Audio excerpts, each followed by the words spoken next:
L'aéroport de Charles de Gaulle était inondé de lumière ce matin-là. Sous les hauts plafonds de verre, la foule avançait comme une marée calme, valises qui roulent, annonces en plusieurs langues, éclats de rire, stress des départs. Parmi eux, je marchais tranquillement, mon bagage à la main. Costume sobre. Chaussures impeccables. Billets en première classe soigneusement rangés dans la poche intérieure de ma veste. Je n'étais pas pressé.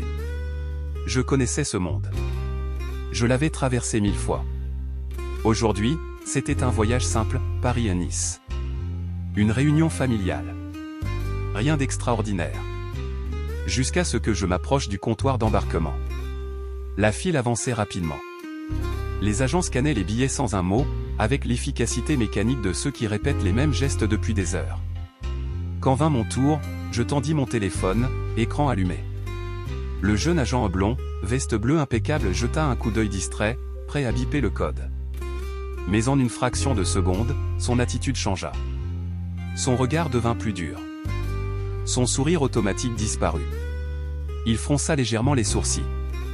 Une pièce d'identité, s'il vous plaît, lança-t-il d'une voix sèche. Je clignai des yeux, surpris.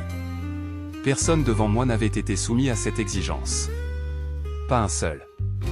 J'obéis sans un mot.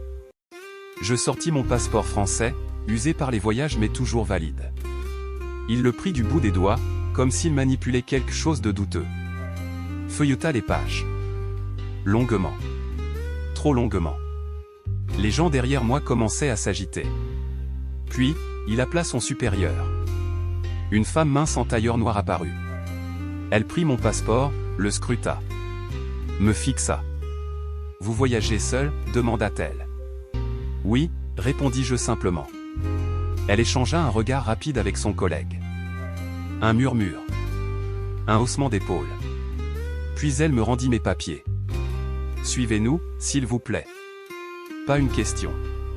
Un ordre. Je sentis les regards sur moi. Curieux. Méfiant. Pourquoi lui? Pourquoi cet homme-là? Son apparence ne collait pas à l'image silencieuse que l'on attendait des passagers de première classe.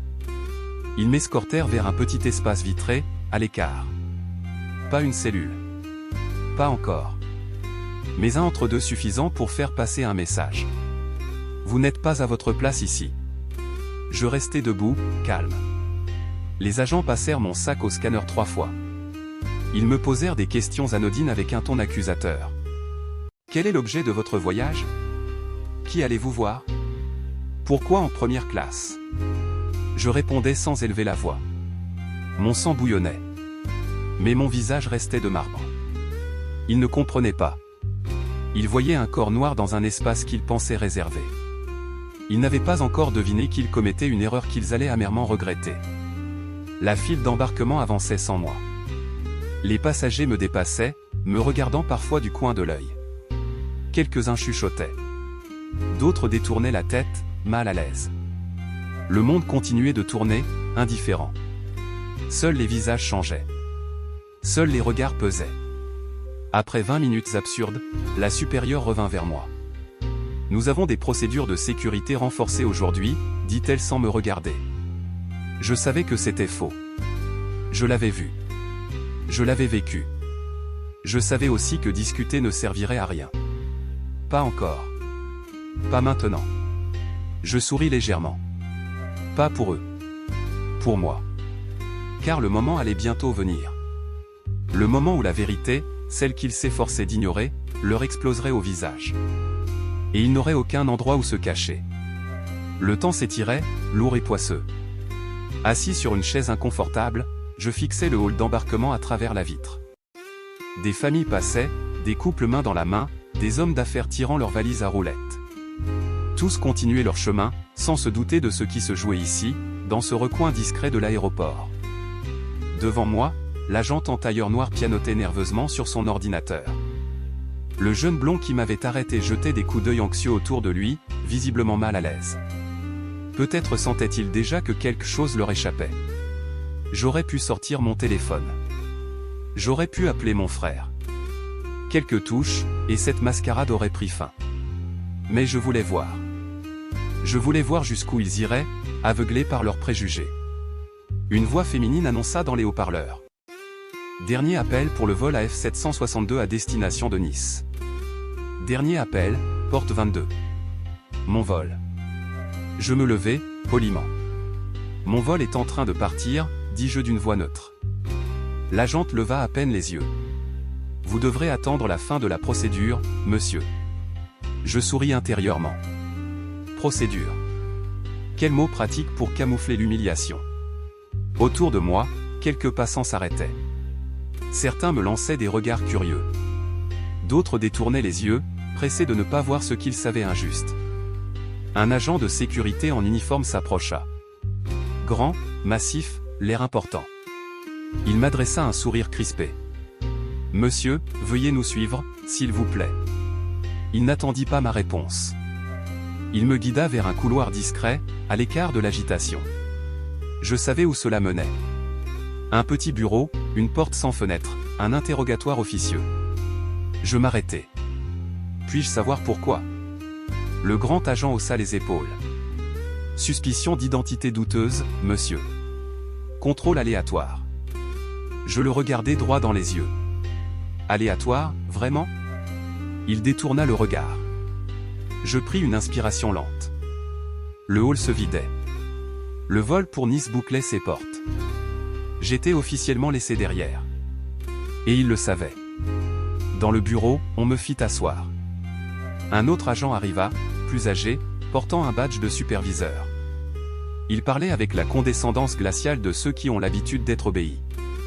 Monsieur, votre billet semble valide, mais certains éléments doivent être vérifiés avant autorisation d'embarquement. Lesquels, précisément? Demandai-je. Un silence gêné. Vos intentions de voyage, dit-il enfin. Je laissai planer le silence. Puis, posément, je sortis de ma poche intérieure un petit étui de cuir noir. À l'intérieur, une carte. Sobre. Officielle. Je la posai sur la table, doucement. Le superviseur la saisit, presque distraitement, avant de lire ce qui y était inscrit. Ses yeux s'écarquillèrent. Ses traits se figèrent. La carte disait simplement « Conseiller spécial, Direction Générale, Groupe Aérien Delcourt ». Delcourt. Le nom qui ornait chaque avion de cette compagnie. Mon nom. Ou presque. Car ce n'était pas moi le président du groupe. C'était mon frère. Et moi, j'étais son bras droit. Celui qui gérait les affaires sensibles. Les fusions. Les acquisitions. Les litiges. Et désormais, peut-être, les humiliations publiques. Le superviseur pâlit. Il balbutia. « Monsieur, il y a eu un malentendu. » Je récupérai ma carte. Je me levai. « Non, » répondis-je calmement. « Il n'y a pas eu de malentendu. » Je pointai vers la vitre. J'ai vu qui passait sans contrôle. J'ai vu qui était arrêté. Je remis mon passeport dans ma poche. Ce que vous avez vu, c'est la couleur de ma peau. Il ouvrit la bouche, se ravisa. Je quittai la pièce sans attendre d'autorisation. Dans le hall, les derniers passagers du vol suivant s'agglutinaient. Le jeune agent blond me vit sortir. Son visage se figea. Il comprenait. Trop tard. Au comptoir de la compagnie, j'exigeai immédiatement une responsable. Elle arriva en courant, sourire crispé. « Monsieur, toutes nos excuses. Voulez-vous que nous réorganisions votre voyage ?» Je la regardai un long moment. « Non, » répondis-je. « Ce n'est pas un vol que vous devez réorganiser. C'est toute votre vision de ce qu'est un client. » Je sortis mon téléphone. En quelques gestes, je rédigeai un bref message. Incident grave sur vol AF762. Refus d'embarquement discriminatoire. Instruction immédiate, suspension et enquête interne. Je signai. Mon frère recevrait ce message dans la minute. Et je savais ce qu'il ferait. Pas par népotisme. Par principe. Je quittai l'aéroport en silence. Dehors, l'air frais de Paris fouettait mon visage. Je marchais lentement vers la sortie, sans me retourner. Je ne portais pas seulement ma valise. Je portais une vérité simple, que tant d'entre eux refusaient encore d'accepter. Que nous avions notre place. Et que désormais, nous la prendrions. Le temps s'étirait, lourd et poisseux. Assis sur une chaise inconfortable, je fixais le hall d'embarquement à travers la vitre. Des familles passaient, des couples main dans la main, des hommes d'affaires tirant leurs valises à roulettes. Tous continuaient leur chemin, sans se douter de ce qui se jouait ici, dans ce recoin discret de l'aéroport. Devant moi, l'agent en tailleur noir pianotait nerveusement sur son ordinateur. Le jeune blond qui m'avait arrêté jetait des coups d'œil anxieux autour de lui, visiblement mal à l'aise. Peut-être sentait-il déjà que quelque chose leur échappait. J'aurais pu sortir mon téléphone. J'aurais pu appeler mon frère. Quelques touches, et cette mascarade aurait pris fin. Mais je voulais voir. Je voulais voir jusqu'où ils iraient, aveuglés par leurs préjugés. Une voix féminine annonça dans les haut-parleurs. Dernier appel pour le vol AF 762 à destination de Nice. Dernier appel, porte 22. Mon vol. Je me levai, poliment. Mon vol est en train de partir, dis-je d'une voix neutre. L'agente leva à peine les yeux. Vous devrez attendre la fin de la procédure, monsieur. Je souris intérieurement. Procédure. Quel mot pratique pour camoufler l'humiliation. Autour de moi, quelques passants s'arrêtaient. Certains me lançaient des regards curieux. D'autres détournaient les yeux, pressés de ne pas voir ce qu'ils savaient injuste. Un agent de sécurité en uniforme s'approcha.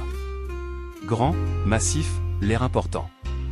Il m'adressa un sourire crispé. « Monsieur, veuillez nous suivre, s'il vous plaît. » Il n'attendit pas ma réponse. Il me guida vers un couloir discret, à l'écart de l'agitation. Je savais où cela menait. Un petit bureau, une porte sans fenêtre, un interrogatoire officieux. Je m'arrêtai. Puis-je savoir pourquoi? Le grand agent haussa les épaules. Suspicion d'identité douteuse, monsieur. Contrôle aléatoire. Je le regardai droit dans les yeux. Aléatoire, vraiment? Il détourna le regard. Je pris une inspiration lente. Le hall se vidait. Le vol pour Nice bouclait ses portes. J'étais officiellement laissé derrière. Et il le savait. Dans le bureau, on me fit asseoir. Un autre agent arriva, plus âgé, portant un badge de superviseur. Il parlait avec la condescendance glaciale de ceux qui ont l'habitude d'être obéis. Monsieur, votre billet semble valide, mais certains éléments doivent être vérifiés avant autorisation d'embarquement. Lesquels, précisément? Demandai-je. Un silence gêné. Vos intentions de voyage, dit-il enfin. Je laissai planer le silence. Puis, posément, je sortis de ma poche intérieure un petit étui de cuir noir. À l'intérieur, une carte. Sobre. Officielle. Je la posai sur la table, doucement. Le superviseur la saisit, presque distraitement, avant de lire ce qui y était inscrit. Ses yeux s'écarquillèrent. Ses traits se figèrent. La carte disait simplement « Conseiller spécial, Direction Générale, Groupe Aérien Delcourt ». Delcourt. Le nom qui ornait chaque avion de cette compagnie. Mon nom. Ou presque. Car ce n'était pas moi le président du groupe. C'était mon frère. Et moi, j'étais son bras droit. Celui qui gérait les affaires sensibles. Les fusions. Les acquisitions. Les litiges. Et désormais, peut-être, les humiliations publiques. Le superviseur pâlit. Il balbutia. « Monsieur, il y a eu un malentendu. » Je récupérai ma carte. Je me levai. « Non, répondis-je calmement. Il n'y a pas eu de malentendu. » Je pointai vers la vitre. J'ai vu qui passait sans contrôle. J'ai vu qui était arrêté. Je remis mon passeport dans ma poche. Ce que vous avez vu, c'est la couleur de ma peau. Il ouvrit la bouche, se ravisa. Je quittai la pièce sans attendre d'autorisation. Dans le hall, les derniers passagers du vol suivant s'agglutinaient. Le jeune agent blond me vit sortir. Son visage se figea. Il comprenait. Trop tard. Au comptoir de la compagnie, j'exigeai immédiatement une responsable. Elle arriva en courant, sourire crispé. « Monsieur, toutes nos excuses. Voulez-vous que nous réorganisions votre voyage ?» Je la regardai un long moment. « Non, répondis-je. Ce n'est pas un vol que vous devez réorganiser. C'est toute votre vision de ce qu'est un client. Je sortis mon téléphone. En quelques gestes, je rédigeai un bref message. Incident grave sur vol AF 762. Refus d'embarquement discriminatoire. Instruction immédiate, suspension et enquête interne. Je signais. Mon frère recevrait ce message dans la minute. Et je savais ce qu'il ferait. Pas par népotisme. Par principe. Je quittais l'aéroport en silence. Dehors, l'air frais de Paris fouettait mon visage. Je marchais lentement vers la sortie, sans me retourner. Je ne portais pas seulement ma valise. Je portais une vérité simple, que tant d'entre eux refusaient encore d'accepter. Que nous avions notre place. Et que désormais, nous la prendrions. Le mouvement grandissait et, cette fois, il était impossible à ignorer. Ce qui avait commencé comme un simple incident à l'embarquement d'un vol Paris-Nice s'était transformé en une onde de choc traversant tout le pays. Sur les réseaux sociaux, dans les rues, dans les cafés, tout le monde avait un avis, une histoire similaire, une indignation à exprimer. La blessure ouverte ne concernait plus un seul homme, mais toute une société obligée de regarder en face ce qu'elle aurait préféré continuer à cacher. Chaque matin, de nouvelles pétitions naissaient, exigeant des changements structurels dans l'aviation, mais aussi dans d'autres secteurs. Des campagnes massives, relayées par des influenceurs, proposaient de boycotter Delcourt Aviation jusqu'à ce que la compagnie mette en place des actions concrètes contre les discriminations. Sur Twitter, Instagram, Facebook, les hashtags voler sans racisme, #respectabord et #nous sommes tous passagers inondaient les fils d'actualité. Les appels au boycott s'étendaient déjà aux compagnies partenaires et aux grands événements sponsorisés par Delcourt. L'affaire prenait une dimension que même les meilleurs stratèges n'avaient pas anticipée. Face à cette tempête, la direction tenta d'abord de minimiser. Ils publièrent des communiqués fades, parlant de malheureux malentendus et de situations individuelles regrettables. Mais personne n'était dupe. Les vidéos amateurs tournées à l'aéroport étaient sans appel, la manière dont j'avais été traité n'était pas un accident, mais le reflet d'un processus ancré. La presse, flairant le scandale, enquêtait avec un appétit féroce. Le Monde publia un long dossier sur les discriminations systémiques dans l'aérien, Mediapart recueillit des témoignages anonymes d'anciens employés dénonçant des pratiques officieuses de contrôle au faciès. Dans l'opinion publique, un sentiment d'écernement montait jour après jour. Delcourt Aviation n'était plus simplement une entreprise, c'était devenu un symbole de tout ce que la République avait laissé pourrir sous les beaux principes affichés au fronton de ses écoles. Pendant que la tempête grondait à l'extérieur, je restais silencieux. Je refusais les invitations aux débats télévisés, aux éditoriaux, aux conférences. Certains me conseillaient d'apparaître, de surfer sur la vague. Mais je savais que la moindre erreur, le moindre mot maladroit, serait instrumentalisé pour dénigrer non seulement mon combat, mais aussi tous ceux qui le représentaient. Je préférais construire en silence. J'écoutais. J'observais. Je préparais. Ce n'était pas un feu de paille que je voulais. C'était un changement durable. La pression financière sur Delcourt Aviation devenait intenable. Les actions perdaient chaque jour en valeur. Les partenaires commerciaux, inquiets pour leur image, suspendaient les contrats de sponsoring. Certaines agences de voyage retiraient la compagnie de leur catalogue, préférant éviter d'être associées au scandale. Des clients réguliers, compris des entreprises du CAC 40, commençaient à chercher des alternatives pour leurs voyages d'affaires. Dans les couloirs feutrés du siège de Delcourt, la panique était palpable. J'étais convoqué à une réunion de crise. Le bureau du conseil d'administration, d'ordinaire si serein, était cette fois envahi par l'odeur âcre de la peur. Mon frère, visage tendu, présidait la séance. À sa droite, le directeur juridique compulsait des documents avec frénésie. À sa gauche, la responsable communication transpirait sous les projecteurs médiatiques. Nous devons agir immédiatement, déclara mon frère d'une voix ferme. Il posa devant lui un dossier au titre sans équivoque, plan de sauvetage éthique. Le plan proposait la création d'une cellule anti-discrimination indépendante. Un audit total des procédures de contrôle dans tous les aéroports partenaires. La refonte complète des formations internes, axée sur la lutte contre les biais inconscients. La mise en place d'un comité citoyen composé de représentants d'associations de lutte contre le racisme. Mais il y avait plus. Il me proposait de prendre la tête de ce comité. Officiellement. Publiquement. Je sus alors que ce n'était pas seulement une manœuvre stratégique. Ils avaient compris qu'aucune réforme ne serait crédible sans l'implication directe de ceux qui avaient subi l'injustice. Je fixai mon frère. Tu sais ce que cela implique? Demandai-je. Il hocha la tête, fatigué. Oui. Et je sais aussi que si nous ne faisons rien, nous ne nous relèverons jamais. Après une nuit blanche, je donnai ma réponse. J'accepte, dis-je. Mais à mes conditions. Indépendance totale. Transparence absolue. Pouvoir de sanction. Mon frère accepta sans discuter. Peut-être comprenait-il enfin que ce combat n'était pas une option, mais une nécessité. La conférence de presse annonçant la réforme eut lieu dans un climat tendu. Les caméras braquées sur nous captèrent chaque détail, chaque frémissement de voix. Je pris la parole sans note. Ce n'est pas un simple programme d'images, déclarai-je. C'est un changement de culture que nous engageons. Ce que nous faisons ici ne réparera pas tous les torts passés. Mais cela enverra un signal clair, plus jamais l'apparence ne décidera de votre place. Pour la première fois, il n'y eut pas de murmure sceptique. Seulement une attente lourde.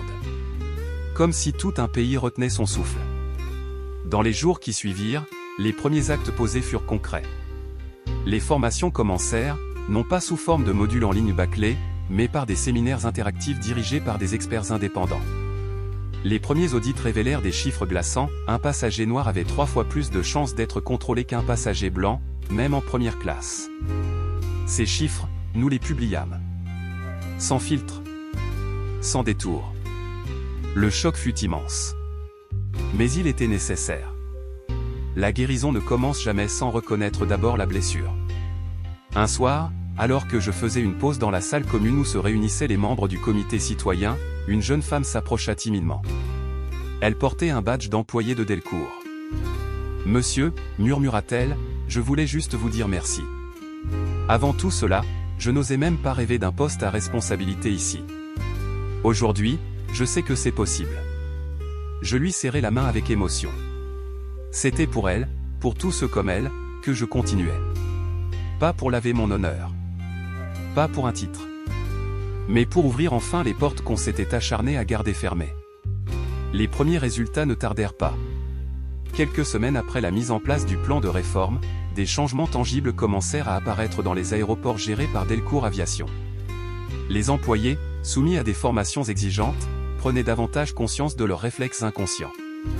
Les contrôles aléatoires, autrefois cils ciblés, devinrent réellement aléatoires, sans filtres invisibles dictés par la couleur de peau ou l'apparence.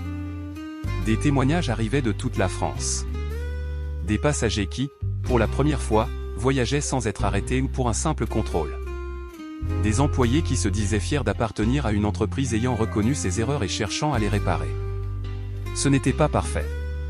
Les résistances internes subsistaient. Certaines vieilles habitudes avaient la peau dure. Mais l'élan était là. Et personne ne pouvait plus prétendre qu'il ne savait pas. La presse internationale s'empara de l'histoire. The New York Times publia un article intitulé « Quand la dignité prend l'avion ». The Guardian parla de révolution silencieuse dans l'industrie aérienne française. Même la BBC diffusa un reportage spécial, saluant l'audace d'un homme qui avait forcé tout un secteur à se regarder dans un miroir. Je recevais des invitations à des conférences, des propositions d'interviews sur des chaînes prestigieuses. Des universités voulaient m'inviter pour parler de leadership éthique. À chaque fois, je choisissais soigneusement mes apparitions. Je n'étais pas intéressé par la célébrité. Je ne voulais pas devenir un visage vide, brandi comme alibi par ceux qui ne changeraient jamais rien en profondeur. Mon combat restait ancré dans le concret, dans les actes. Et tant que le travail n'était pas terminé, je refuserais de m'éloigner du terrain. Un matin d'avril, alors que Paris s'éveillait sous un ciel clair, mon frère me convoqua dans son bureau. L'ambiance était détendue, presque fraternelle, mais je sentais, sous la surface, une tension sourde. Après quelques banalités, il entra dans le vif du sujet. Le conseil d'administration souhaite te proposer un poste au comité exécutif du groupe Delcourt. Je restai silencieux. Il poursuivit, pesant ses mots. Vice-président des affaires sociales et éthiques. Un poste clé, avec un vrai pouvoir d'influence sur toutes nos activités, en France et à l'international. Je relevai lentement les yeux vers lui. Quel est le prix? Demandai-je simplement. Il hésita un instant. Disons, une certaine réserve dans tes prises de parole publiques. Je souris sans joie. Voilà. Nous y étions. On me tendait un titre, un salaire confortable, une reconnaissance officielle. En échange, on me demandait d'adoucir ma voix, de modérer mes exigences, de redevenir acceptable. Pas dangereux. Pas dérangeant. Acceptable. Je demandais un délai de réflexion. Je passais la journée à marcher seul dans Paris. Je traversais des rues familières, longeais la Seine, m'arrêtais dans des parcs anonymes où personne ne semblait se soucier de mon identité ou de mon histoire. Je repensais aux visages croisés pendant ces derniers mois. La jeune femme de l'aéroport, le vieil homme qui m'avait raconté ses humiliations silencieuses, les enfants d'hier qui rêvaient d'un monde sans barrières invisibles. Accepter ce poste, c'était gravir un échelon de plus. Mais à quel prix? À celui du silence. À celui du compromis sur l'essentiel. Je savais qu'un jour, en acceptant ces chaînes dorées, je ne reconnaîtrais plus mon propre reflet. Et je savais aussi que certains combats ne souffraient pas d'être menés à moitié. Le soir venu, je rejoignis Linda dans un petit café discret. Elle lut mon hésitation sur mon visage avant même que je ne parle. « Tu sais ce que tu dois faire » murmura-t-elle. Je hochai la tête. Oui.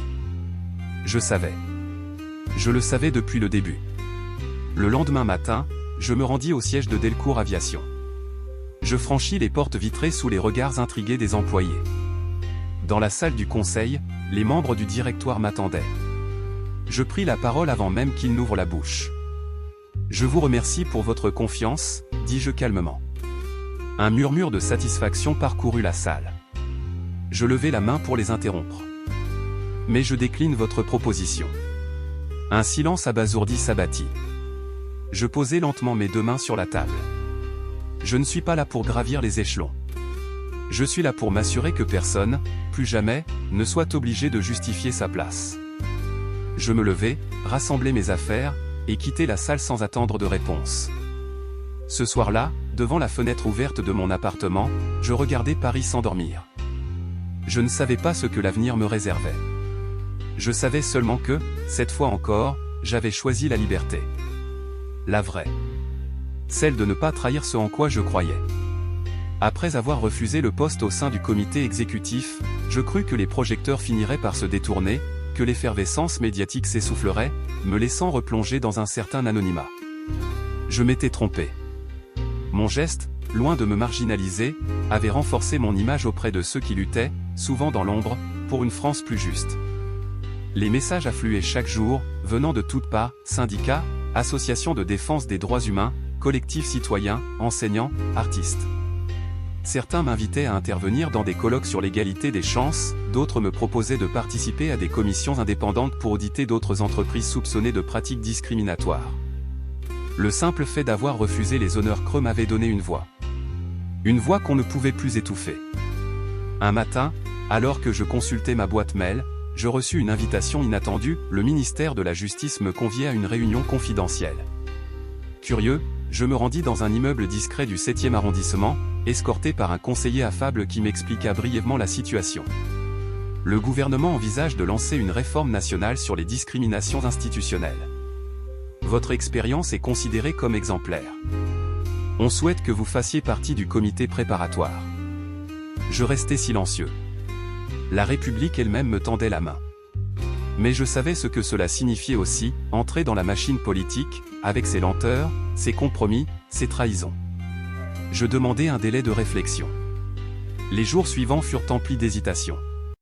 Je marchais longuement dans Paris, seul, réfléchissant. Accepter, c'était entrer dans l'arène, au risque de devenir un pion parmi d'autres. Refuser, c'était risquer de laisser passer une chance réelle de changer les choses de l'intérieur. Linda, fidèle à elle-même, ne chercha pas à m'influencer. Un soir, assis dans un petit café du Marais, elle me dit simplement « Que préfères-tu ? Crier contre les murs ? Ou en abattre un morceau ?» Ces mots résonnèrent longtemps en moi. Finalement, j'acceptai. Pas par ambition personnelle. Pas par goût du pouvoir. Mais parce que je savais que certains combats ne pouvaient se gagner qu'en pénétrant au cœur même du système. La première réunion du comité eut lieu dans un ancien hôtel particulier réaménagé en centre de conférence. Autour de la table, des hauts fonctionnaires, des représentants d'ONG, des magistrats, quelques universitaires. Je sentis immédiatement la défiance. Certains me voyaient comme un agitateur, un électron libre. D'autres, au contraire, espéraient que je secourais la torpeur des discussions technocratiques. Je pris la parole d'entrée. Ce que nous devons construire ici ne peut pas être une énième série de recommandations qui finiront dans un tiroir. Ce que nous devons faire, c'est frapper la réalité à coups de marteau jusqu'à ce que la forme même de nos institutions en soit changée. Un silence pesa quelques secondes. Puis, lentement, quelques têtes hochèrent. Je savais que ce ne serait pas facile. Mais pour la première fois, je sentais que certains étaient prêts à écouter. Pendant des semaines, nous travaillâmes sans relâche. Nous épluchâmes des rapports internes de ministères, des décisions de justice, des statistiques sur les contrôles d'identité, les embauches publiques, les parcours scolaires. Ce que nous découvrîmes confirmait ce que beaucoup savaient déjà intuitivement, la discrimination n'était pas un accident isolé. Elle était structurelle. Elle était, souvent, invisible. Intégrée dans les pratiques, les automatismes, les regards. La changer nécessiterait plus que de bonnes intentions. Il faudrait du courage. Et un affrontement frontal avec des intérêts puissants. Un soir, après une longue session de travail, je restais seul dans la salle vide. Devant moi, un épais dossier de propositions de réforme. Je pensais à ceux que nous devions convaincre. Aux obstacles qui nous attendaient. Aux résistances sourdes. Je pensais aussi à la jeune fille de l'aéroport, à l'homme âgé de la gare de Lyon, à la femme licenciée sans raison valable. Je pensais à tous ceux qui ne figuraient pas dans les statistiques officielles. À tous ceux qui attendaient encore que la promesse d'égalité inscrite sur les murs des écoles devienne autre chose qu'une formule creuse. Je refermai lentement le dossier. Et je sus que je ne pourrais plus jamais revenir en arrière. La semaine suivante, nous présentâmes nos propositions au ministère. La tension était palpable. Certains hauts fonctionnaires se raidirent en lisant nos conclusions. D'autres esquissèrent des sourires forcés. Mais il y avait aussi, dans quelques regards, une étincelle d'espoir. Je pris la parole pour conclure. Ce que nous proposons ici n'est pas confortable. Ce n'est pas simple. Mais c'est nécessaire. Et je terminai. Le pire n'est pas que l'injustice existe. Le pire serait de prétendre ne pas la voir. La conférence de presse fut organisée quelques jours plus tard. Sous les dorures de la République, devant les caméras, nous présentâmes nos travaux. Le bruit médiatique fut immense. Les critiques fusèrent, bien sûr. Certains nous accusaient de victimisation institutionnalisée, d'autres de danger pour l'unité nationale. Mais beaucoup saluèrent enfin une tentative sérieuse d'arracher les racines du mal. Ce soir-là, de retour chez moi, je regardais Paris étinceler derrière la vitre. Je pensais à tout le chemin parcouru depuis ce jour, banal en apparence, où un simple billet d'avion avait suffi à dévoiler une injustice que beaucoup préféraient ignorer. Je n'étais pas naïf. Je savais que ce que nous venions d'initier ne suffirait pas. Que le chemin serait encore long, semé d'embûches. Mais pour la première fois, peut-être, un pas avait été franchi. Un vrai. Un irréversible. Et je savais, au fond de moi, que quoi qu'il arrive, rien ne pourrait effacer cela. Le succès de nos propositions de réforme ne tarda pas à rencontrer une résistance féroce. Ce n'était pas une surprise. Je savais depuis le début que la machine ne se laisserait pas démonter sans se défendre. Mais je n'avais pas mesuré à quel point cette défense serait brutale, vicieuse, personnelle. La première attaque fut médiatique. Une série d'articles anonymes parus dans des journaux conservateurs laissait entendre que j'étais incompétent, radicalisé, instrumentalisé par des groupes extrémistes. Certains éditorialistes parlaient de mise en danger de la cohésion nationale, d'autres me qualifiaient de militant déguisé en expert. Je reconnaissais la tactique, me diaboliser, m'isoler, décrédibiliser tout ce que je représentais. La seconde attaque fut plus sournoise. Un matin, en ouvrant ma boîte mail professionnelle, je découvris une série de messages menaçants. On sait où tu travailles. Bientôt, tu comprendras ce que c'est que de perdre ta liberté. La République n'est pas pour les traîtres comme toi. Au début, je n'y prêtais pas attention. J'avais connu pire. Mais rapidement, les menaces se firent plus précises, plus personnelles. Un jour, en sortant d'une réunion au ministère, je remarquai une voiture noire banalisée qui semblait me suivre discrètement. Un autre jour, mon appartement fut visité dans mon absence, sans effraction, sans vol, mais avec des traces évidentes de passage, une chaise déplacée, un tiroir entrouvert. Le message était clair. On ne se contenterait pas de me salir publiquement. On voulait m'effrayer. Me briser. Me réduire au silence. Linda, toujours aussi lucide, insista pour que je prenne des mesures de protection. Elle contacta discrètement une société de sécurité privée pour évaluer les risques. Lors d'une réunion tardive, elle me regarda droit dans les yeux. « Tu savais que ce serait dangereux, dit-elle. Mais pas à ce point-là. » Je hochai la tête. « Je savais, répondis-je doucement. Mais le savoir et le vivre sont deux choses différentes. » Un long silence s'installa. Puis elle ajouta. « Si tu veux arrêter, personne ne t'en voudra. » Je souris tristement. Moi, je m'en voudrais. Malgré les menaces, je continuais à siéger au comité, à défendre chaque proposition, à batailler pour que chaque mesure ne soit pas vidée de sa substance. À chaque séance, les résistances étaient plus fortes. Certains hauts fonctionnaires, certains députés tentaient d'amender, de diluer, d'enterrer discrètement nos propositions sous des montagnes d'exceptions, de clauses de revoyure, de décrets d'application jamais écrits. Je voyais les pièges se refermer. Je voyais le système essayer de digérer notre travail pour mieux le neutraliser. Mais je ne lâchais rien. Pas par orgueil. Par devoir. Parce que derrière chaque chiffre, chaque article de loi, je voyais des visages. Des enfants à qui l'on refusait encore de rêver. Des femmes et des hommes qu'on forçait à courber l'échine. Je me souvenais de leurs regards. Et je savais que je n'avais pas le droit de les trahir. Un jour, au détour d'un couloir du ministère, un conseiller influent m'interpella discrètement. Il avait cette façon de parler que seuls possèdent ceux qui tiennent les fils invisibles du pouvoir. « Monsieur D, dit-il, nous apprécions votre engagement. Mais peut-être serait-il temps d'adopter une approche plus réaliste. Plus constructive. » Je le fixai, sans répondre. Il sourit légèrement. Une nomination honorifique pourrait être envisagée. Une mission d'expertise internationale, par exemple. Vous pourriez continuer à travailler pour la justice, mais de manière plus apaisée. Je compris immédiatement. On me proposait un exil doré. Un placard prestigieux. Un moyen élégant de m'éloigner sans scandale. Je refusai poliment. Puis je tournai les talons. Je ne vendrai pas ma voix. Pas maintenant. Pas après tout cela. Dans les semaines suivantes, la pression augmenta encore. Des fausses rumeurs circulaient sur mon passé, sur mes prétendues affiliations politiques, sur des histoires inventées de toutes pièces. Certains anciens collègues prenaient leur distance, par peur d'être éclaboussés. Je devenais, aux yeux de certains, une figure encombrante. Un rappel vivant que la République n'était pas aussi égale qu'elle le prétendait.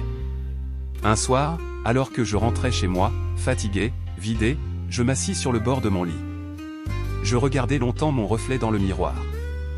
J'avais vieilli en quelques mois. Mon regard portait la fatigue, la douleur, mais aussi quelque chose de nouveau, une force silencieuse, une détermination inébranlable.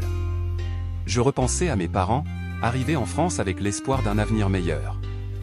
Je pensais à leur sacrifice, à leur renoncement, à leur fierté silencieuse. Je pensais à mon frère, à nos divergences, à nos réconciliations. Je pensais à moi. À l'enfant que j'avais été. À l'homme que j'étais devenu. Et je sus que, malgré tout, malgré la peur, malgré la solitude, je continuerai. Parce qu'il ne s'agissait plus seulement de moi. Il s'agissait de ce que nous étions. De ce que nous voulions devenir. De ce que nous refusions de perdre. Notre dignité. Notre espoir. Notre droit de rêver debout. Le jour où le Parlement adopta enfin, partiellement, nos propositions de réforme, Paris baignait dans une lumière froide. Il n'y eut pas de fanfare, pas de grands discours officiels pour saluer ce changement. Seulement une simple annonce, sèche, lue par un député fatigué, une loi modifiant les procédures de contrôle d'identité, imposant des formations anti-biais dans l'administration, créant un observatoire indépendant des discriminations institutionnelles. Pas la révolution. Pas la fin de toutes les injustices. Mais un pas. Un vrai pas. Je suivis l'annonce à distance, depuis un petit café de quartier. Linda me rejoignit peu après. Elle s'assit en face de moi, posa 2 cafés sur la table et dit simplement. « Tu l'as fait. » Je secouai la tête. « Non. Nous l'avons fait. Elle sourit. Un sourire sans euphorie, mais empli d'une force tranquille. Le soir même, en rentrant chez moi, je trouvais une pile de lettres sur le seuil. Des cartes manuscrites, des mots simples, souvent maladroits, mais toujours sincères. Merci de nous avoir rendus visibles. Grâce à vous, mon fils rêve de devenir avocat sans avoir peur. On sait que le chemin sera long, mais au moins, quelqu'un a montré que c'était possible. Je lus chaque mot avec soin, comme on lit des prières. Et je sus que, quoi qu'il advienne ensuite, cette lutte avait eu un sens. Dans les semaines qui suivirent, ma vie changea discrètement. Je refusais les invitations au plateau de télévision. Je déclinais les propositions de livres, de films, de récupération de mon histoire. Je ne voulais pas devenir une icône lisse. Je voulais rester ce que j'étais, un homme parmi d'autres, avec ses failles, ses doutes, ses convictions. Je repris mes activités professionnelles, lentement, avec prudence. Mais je savais que rien ne serait plus jamais comme avant. Partout où j'allais, des regards complices m'accompagnaient. Pas des regards d'admiration. Des regards de reconnaissance. De ceux qui savent que vous avez parlé pour eux quand eux-mêmes n'avaient plus de voix. Un jour, en me promenant près du jardin des plantes, je vis un groupe d'enfants jouer. Parmi eux, un garçon noir, haut comme 3 pommes, riait aux éclats en courant derrière un ballon. Il tomba, se releva, et continua de courir sans hésiter. Je souris. C'était cela, au fond, tout ce qui comptait. Que les enfants puissent tomber, se relever, courir, rêver, sans que leur peau ne soit jamais un fardeau. Sans qu'on leur impose des murs invisibles dès le berceau. La lutte n'était pas terminée. Elle ne le serait sans doute jamais. Mais une chose était certaine. La peur avait changé de camp. Ce n'était plus à nous d'expliquer pourquoi nous étions là. C'était au monde de justifier pourquoi il avait si longtemps refusé de nous voir. Et désormais, nous étions là. Debout. Visibles. Incontournables. Je levai les yeux vers le ciel de Paris. Les nuages s'effilaient lentement, laissant apparaître des éclats de bleu. Et dans ce bleu fragile, je vis l'avenir. Pas un avenir parfait. Pas un avenir sans lutte. Mais un avenir possible. Et cela suffisait. Cela suffisait largement. Cette histoire n'est pas celle d'un héros solitaire. C'est celle de tous ceux qui, un jour, se lèvent, même quand la tempête rugit. C'est celle de ceux qui refusent d'accepter l'injustice comme une fatalité. C'est celle de ceux qui comprennent que le vrai courage n'est pas de vaincre, mais de ne jamais renoncer. Chacun de nous, à sa manière, peut être ce pas de plus vers un monde plus juste. Même si ce n'est qu'un pas. Même s'il est difficile. Même s'il est invisible. Chaque pas compte. Et aucun n'est vain. Si cette histoire vous a ému, si elle a résonné en vous, abonnez-vous à notre chaîne pour découvrir d'autres récits de courage, de dignité et d'espoir. Parce que les histoires ont le pouvoir de changer le monde. Parce que votre voix compte autant que la nôtre. Merci d'être là. Merci de marcher à nos côtés.